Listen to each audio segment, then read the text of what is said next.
Assalamualaikum warahmatullahi wabarakatuh. Kembali lagi di channel Ngoplek Semesta. Kali ini saya akan membahas mengenai materi fisika yang ada di kelas 11 kurikulum 2013 tentunya, yaitu tentang optik ya. Optik di sini yang akan saya bahas adalah optik geometri. Sebelum nanti ada optik fisis ya. Nah, tentunya yang ini baru part yang pertama, jadi nanti akan ada part yang keduanya. Oke, biar tidak lama, kita langsung saja ke pembahasan materinya, yaitu tentang optik. Oke, pertama seperti yang tadi saya ungkapkan bahwa optik yang akan saya bahas adalah tentang optik geometri. Apa sih optika geometri itu? Nah, optika geometri itu adalah ilmu yang mempelajari tentang fenomena perambatan cahaya seperti pemantulan dan pembiasan. Kemudian kita harus tahu juga, sebelum melangkah lebih jauh, kita harus tahu dulu sifat-sifat dari cahaya, karena optik ini tentunya berkaitan dengan cahaya. Nah, yang pertama ada memiliki cepat rambat cahaya, yaitu dengan kecepatan 3 kali 10 pangkat 8 meter per second. Kemudian yang kedua merupakan gelombang transversal dan elektromagnetik. Kemudian yang ketiga merambat dalam arah yang lurus. Kemudian yang keempat, arah rambatnya tidak dapat dipengaruhi medan magnet ataupun listrik. Dan yang kelima, jadi cahaya itu merupakan bagian dari spektrum matahari. Adapun sifat-sifat cahaya sebagai gelombang elektromagnetik adalah yang pertama, dapat mengalami refleksi. Refleksi ini artinya cahaya dapat dipantulkan. Kemudian yang kedua, cahaya juga dapat bersifat dispersi atau refraksi, atau dengan kata lain pembiasan. Dan yang ketiga ada difraksi. Arti dari difraksi ini artinya adalah cahaya dapat dilenturkan ya. Kemudian yang keempat adalah interferensi, di mana cahaya ini dapat dipadukan. Karena nanti ada interferensi maksimum ataupun ada juga interferensi minimum. Kemudian yang kelima itu adalah polarisasi. Polarisasi itu artinya cahaya dapat dikutub-kutubkan ya, atau pengkutuban.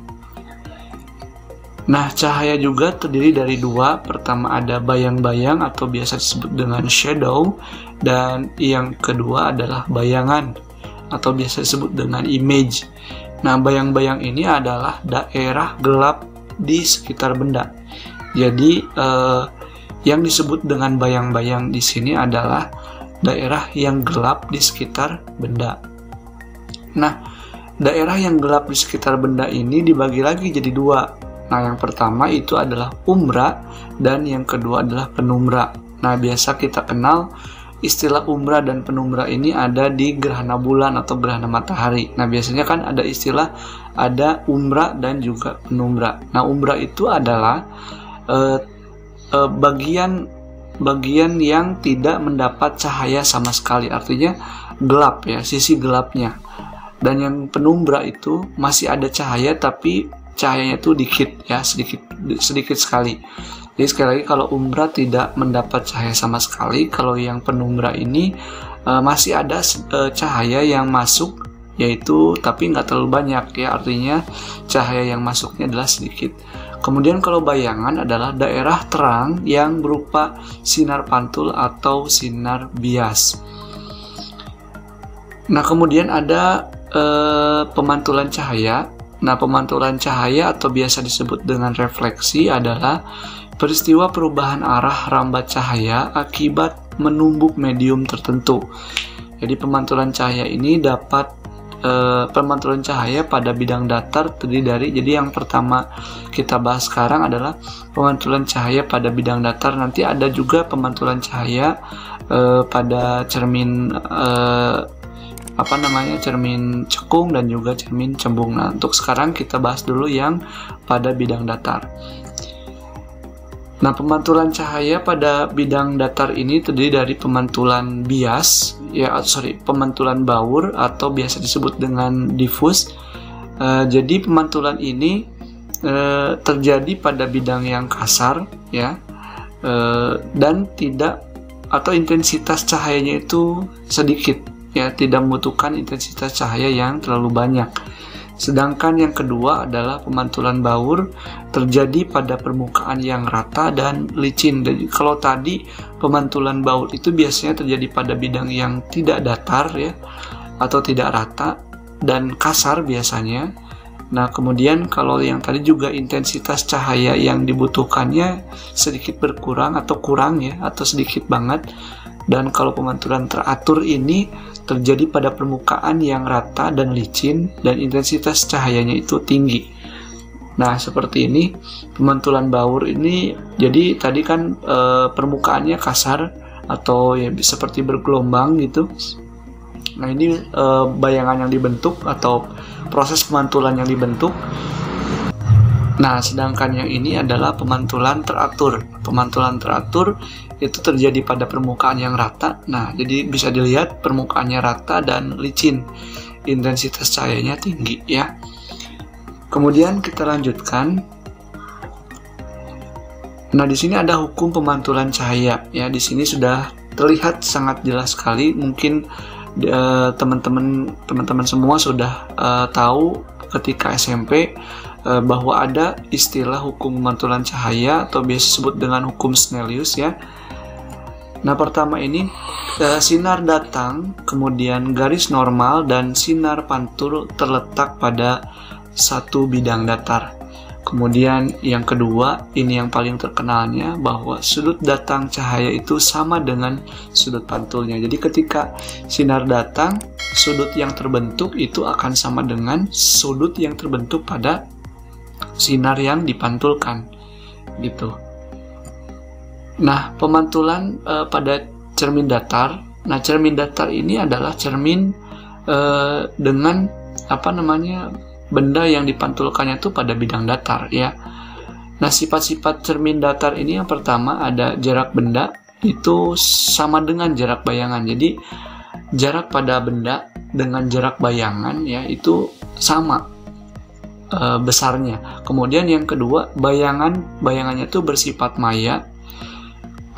Kemudian tinggi benda ya, tinggi bendanya ini tinggi benda dengan tinggi bayangan ya. H dengan H aksennya itu sama ya. Jadi tinggi benda dengan tinggi bayangannya sama, dan bayangan yang terbentuk, bayangan tegak, ukuran bayangan sama dengan ukuran benda yang asli. Jadi sama besar ya. Gitu.